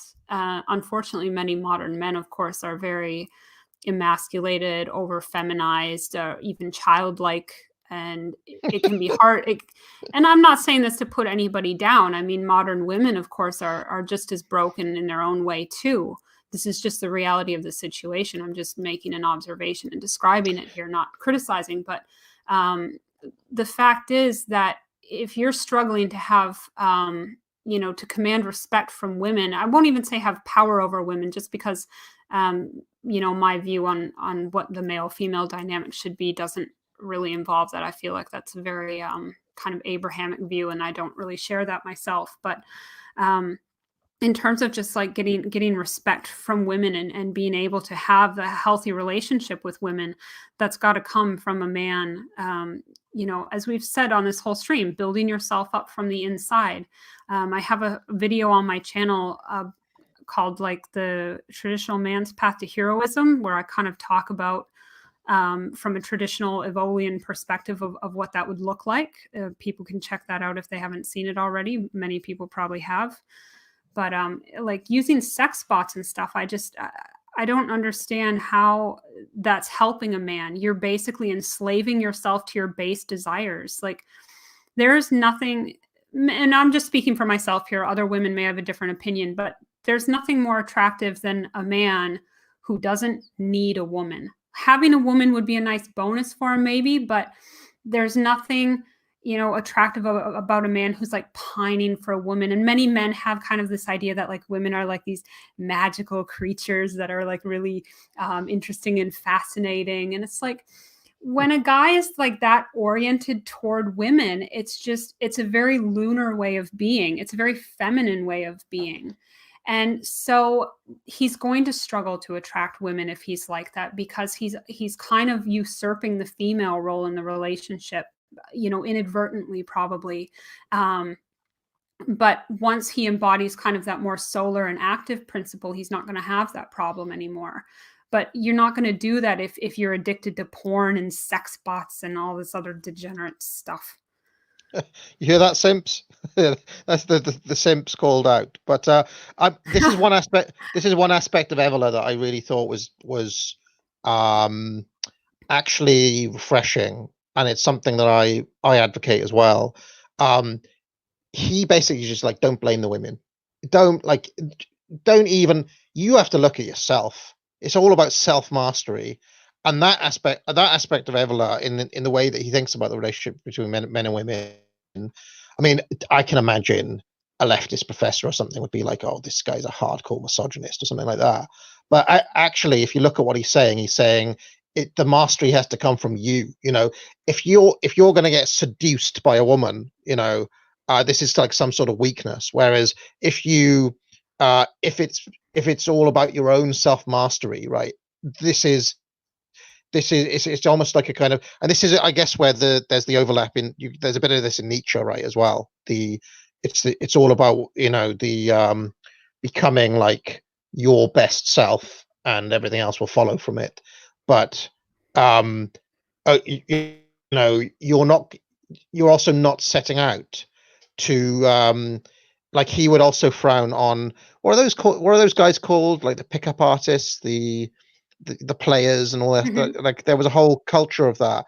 He would frown, like, I reckon he would both frown on the pickup artist scene, but he would also frown on the like the men's rights activists and all this sort of stuff, because he in a way he'd be saying, well, these guys are like almost thinking in the wrong way. They're thinking like they're trying to present themselves as victims of women or something, and this is like, Yes. obviously not the right way to think about things.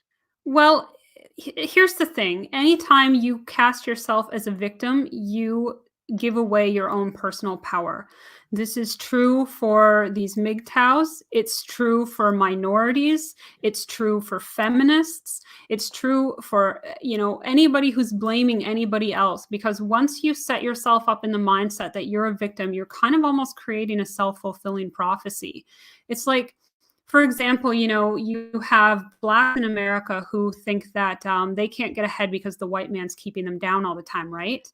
But because they have that belief, maybe they're not even trying very hard, or maybe they're looking for conflict where there isn't necessarily any. They see discrimination where none is intended. And so they set themselves up into this mental attitude, and they develop these mental habits that kind of percolate through their whole life. And they become their own worst enemy just because they have this victim mentality. And that's true for anybody who has a victim mentality. It's just not healthy to see yourself as a victim all the time, and give away your personal power and believe that, someone else is the architect of your life. It's very unattractive as well. It's just, nobody wants to be around somebody who has that kind of mentality. And, with the pickup artists, which I don't know that they see themselves as victims or anything, but they're just kind of engaging in a lot of casual sex. They're using women. I don't think Evola would approve of that either, because, I think he understood very well the sacred nature of sex, the energy exchanges that are involved there, the importance of that kind of pairing and what it represents. And to be having casual sex with people that you don't love is really, you're really cheapening yourself. That is just ultimate degeneracy right there. There's nothing to be proud of for the fact that you've slept around with a lot of people. You're like, I know a lot of men think that this makes them like some kind of a stud if they've slept with like 50 girls or something like that. But to a nice girl who's marriageable, who hasn't slept around, that's just as disgusting to us as it is to you guys when you see a girl who's been sleeping around a lot. Like, we don't want that either. It's not impressive to us. It's just gross. And I can't see Evola patting a guy on the back for doing that.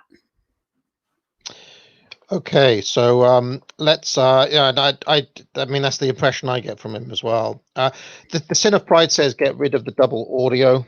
Well, I hope there hasn't been double audio on this, but I did see a lot of people were telling him that they don't have the same problem, so maybe it was an issue on his end. Dan Howard says get classical philosophy YT on for an interview. I don't know that channel, Dan, but maybe I'll have a look and see, you know, and see if they'd be worth talking to. Charlemagne says, now who do we know that studies Nietzsche? Well, I mean, like I said, Daughter of Albion's coming on. yeah, So. daughter of Albion will. She probably knows Nietzsche better than anyone else that I know. So I will. did not know that about her. I will have to tune in. Yes. Kelbian Moonwig says before the 16th century, the Highlands of Scotland were a largely oral tradition. When central government was imposed, many property deeds had to be forged because of the oral society. Michael Kelly says this is such unadulterated drivel.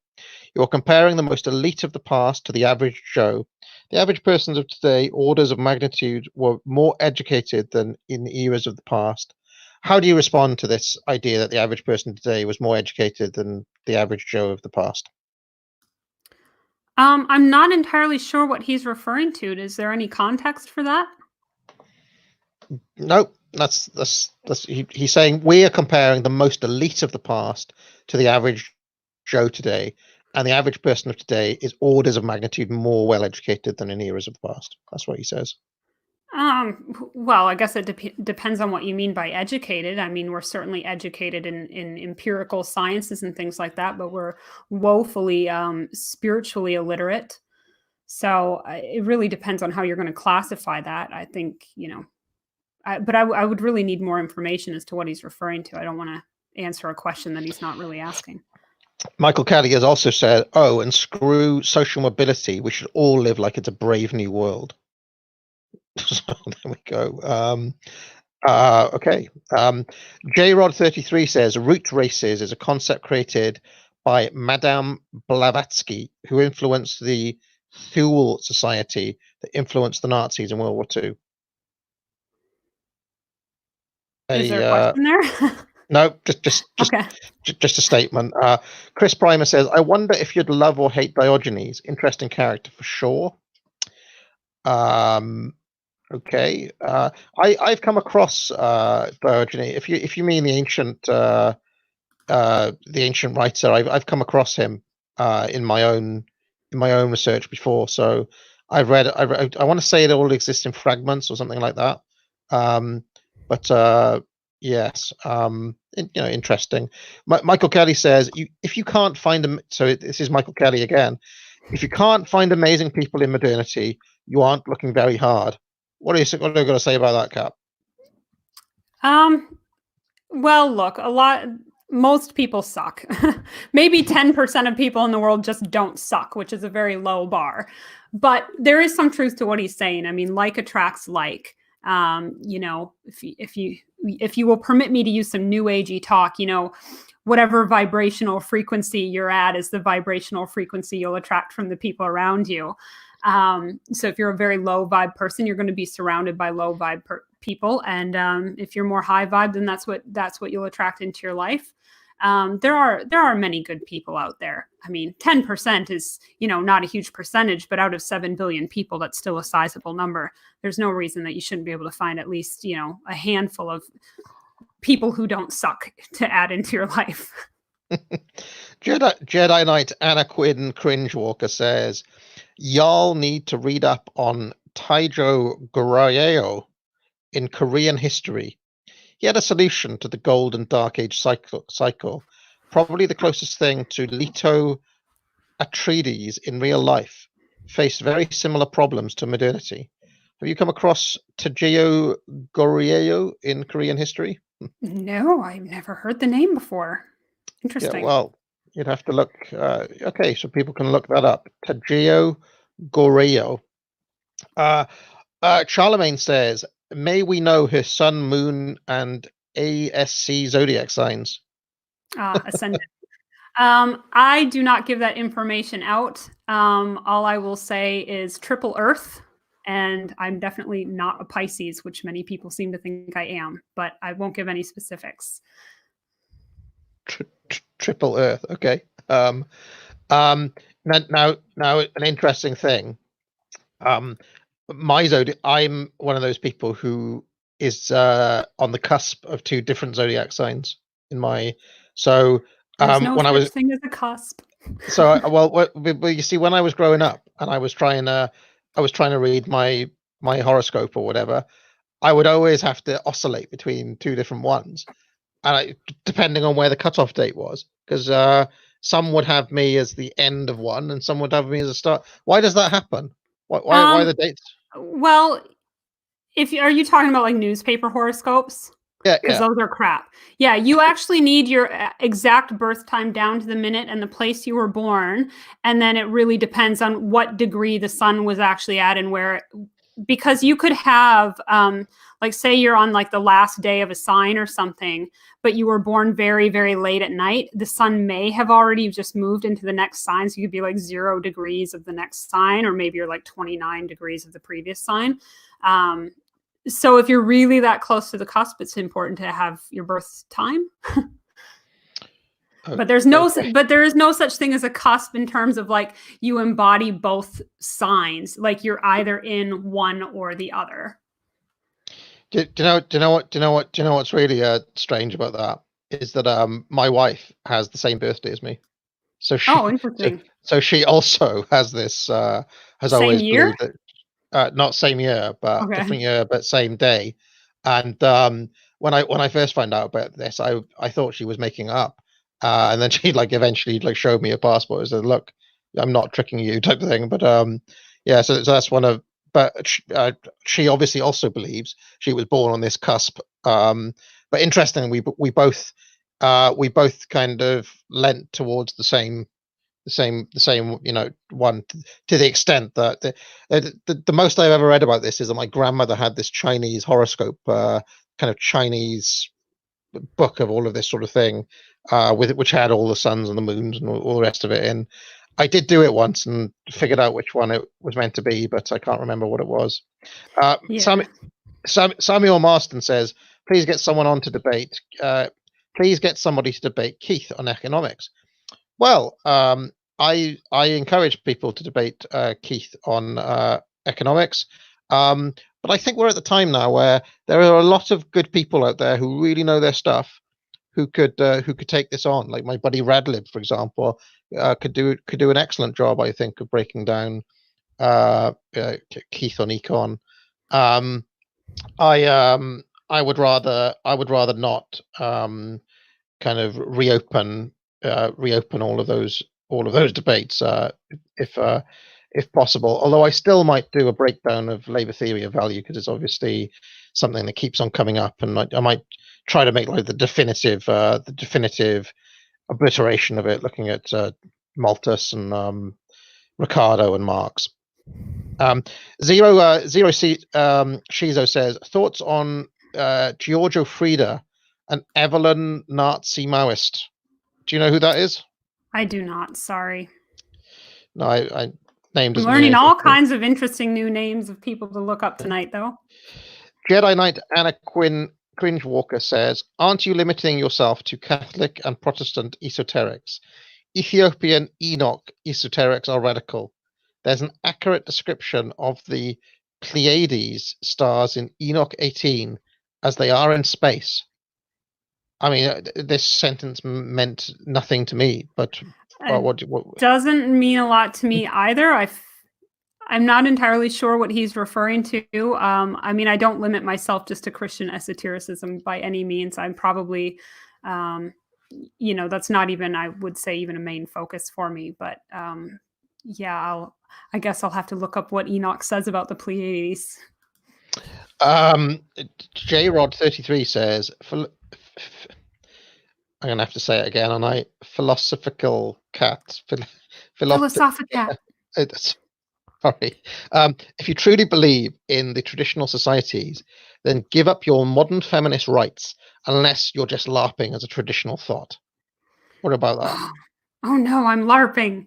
Well, I mean, I've already said what I could say about that is that I, what he's talking about is like these traditionalists. He's talking about this very aesthetic, shallow type of, little t traditionalism here. I'm talking about perennial, capital T traditionalist principles, which can be embodied in many different forms and certainly in a more futuristic concept. I, Giving up like your feminist rights and so like it doesn't even make sense to me in that context. The two things just are not related to me. Panama Hat says Evola is all well and good, but in my opinion, Nicolas Gomez de Villa is the superior, though far more obscure thinker. Well, this is a thinker so obscure that I've not heard of him, but have you? I have heard of him, but I'm not well read in it.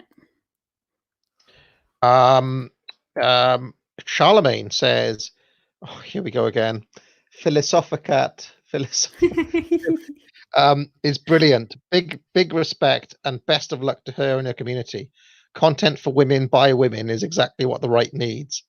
And then he's just put a series of tigers. So there we go. Daniel Marston says, legends across the world make reference to a great flood. Indeed, they do. Jedi Knight Anna Cringewalker says, the horoscope just seems very Christian, like how Jupiter the King spends 9 months in Virgo, the Virgin sometimes, or goes from the scales of judgment to serpents to crush it. How is it not Christian? Any thoughts on that? I always thought it was Chinese, but I could be wrong. No, Chinese zodiac is completely different from Western astrology. There's also Vedic astrology, which is also a bit different. When most people talk about astrology, they're referring to Western astrology and like the zodiac that you see in the newspaper, that kind of thing. There is a conception that it's like not Christian, or that Christians are like banned from it, because there's a misconception that astrology is about divination, which is not true at all. Maybe horary astrology falls under that category, but normally when we're talking about just like personality astrology, that's not about divination at all. And in fact, priests and monks, bishops used to have their own astrologers. This ban on astrology only kind of came from later church writings. It's really not in the Bible. And yes, it could seem very Christian because it's not, there's a lot of misconceptions about what astrology is. And I'm sure a lot of people are just going to be like, oh, she's just like being some woo-woo new age hippie. And I know how it sounds to people, but it is actually a very complex sacred science. And when you look at it in a sacred way, not in this mundane way of like, will I get a promotion at my job? Does this boy love me? Kind of like stupid girl stuff. When you look at it as a series of archetypes and a series of cycles and what they represent in a symbolic way, you tap into those archetypes. And what he's saying about, Jupiter spending 9 months in Virgo, all of these archetypes they get played out in stories across many cultures. And that is what the zodiac and the journeys of the planets is really representing there are these archetypal stories. Whether or not you want to believe that there's any significance to like the spiritual energy they put out is a different thing entirely. But, people, I think, need to understand that the horoscope you read in the newspaper is basically a load of crap and to be entirely disregarded. As a sacred science, it's very, very complex, very deep, and can be a very useful tool for a person on a spiritual journey who is a seeker. And I don't see any reason why Christians couldn't use it in that way and still remain within the bounds of what their faith requires of them. Now, it's only just struck me listening to you talk, but I wonder if one of the reasons why our modern culture has to transmute the things that you're talking about and make them into things like in this country, we've had people like Russell Grant, who's this kind of fat mystic essentially, but he's just like a horoscope guy, or Mystic Meg, or it kind of has to turn it into almost like kitsch, almost like kind of the worst, most shallow thing you can possibly imagine, in order to, I guess, close off the possibility of examining that as a way of thinking. I mean, I'm just thinking out loud here, but Yeah. I wonder if that's one of the reasons why it kind of, it is only given expression in those sorts of forms rather than in any of these ways that you're talking about. Maybe, I don't know. Well, I do think there's a tendency for modernity, and I'm not going to go so far as to say like it's this, orchestrated conspiracy or anything, but there's a tendency towards modernity that anything that can be valuable for somebody to grow spiritually is often given this very profane expression so that nobody takes it seriously, or if they try to, they don't get results from it. And you see that with a number of things. I mean, it's just so rampant in the modern age. They just corrupt everything. But I mean, that's just the degradation. That's just the path that we're on. So there we go. All right. Well, do you have? That's pretty much all the questions from me, and I don't think there are any more super chats. But do you have anything in the pipeline coming up? I saw you've started on your season 2 recently. I need to catch up with your last one. But yes, we've been unfortunately a little bit slow getting the next episode out, but it should be due this week, barring any further technical problems. What a nightmare it has been. Let me just say, Mercury retrograde, people, that is serious business. I had technical problems with my computer. George has had some with his. At one point, we thought we nearly lost the whole episode. But it's safe and sound. It's basically just having the finishing touches put on it, and it should be out sometime this week. So I'll be announcing that on social media and also on my my YouTube page as well.